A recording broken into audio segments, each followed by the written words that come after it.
Banorët e fshatit të Rjoll të Velipojës pas kallëzimit të bërë në SPAK në mesin e muajit mars për marrjen e pronave të tyre nga persona të tjerë përmes falsifikimit të dokumenteve me qëllim ndërtimin e resorteve, këtë të premte kryen një shtesë në kallëzimin e parë për gjyqtarët dhe ekspertët që ka caktuar gjykata për përcaktimin e kufive të pronave të tyre. Një prej pronarëve, i përzgjedhur si përfaqësues nga vetë banorët, bën publik faktin se kanë dokumente pronësie për tokën që nga viti 1927, ndërsa personi përfitues ka përvetësuar përmes falsifikimit 1500 dynym tokë, ndihmuar nga gjyqtarët Astrid Kalaja dhe Vojsava Kola Osmani, të cilët i akuzojnë për korrupsion.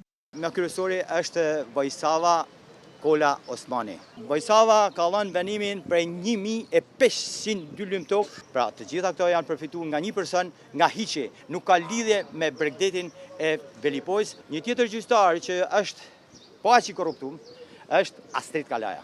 Avokati i banorëve të Rjollit rendi disa nga shkeljet e kryera nga personat që kanë kallëzuar në prokurorinë e posaçme. I njëjti gjyqtar pronat e këtyre i man dhe nuk u jep vendim, kanë 10 vite që nuk marrin vendim, ndërsa ata nga 2018 në 2019 kanë marrë vendimin e formës prerë dhe kanë regjistruar pronën. Ndërsa gjykata e lartë thotë që avokaturia e shtetit nuk ngriti pretendim për falsifikim. Nëse as SPAK nuk e heton siç duhet këtë çështje, banorët paralajmërojnë se do të bëjnë vetgjyqësi.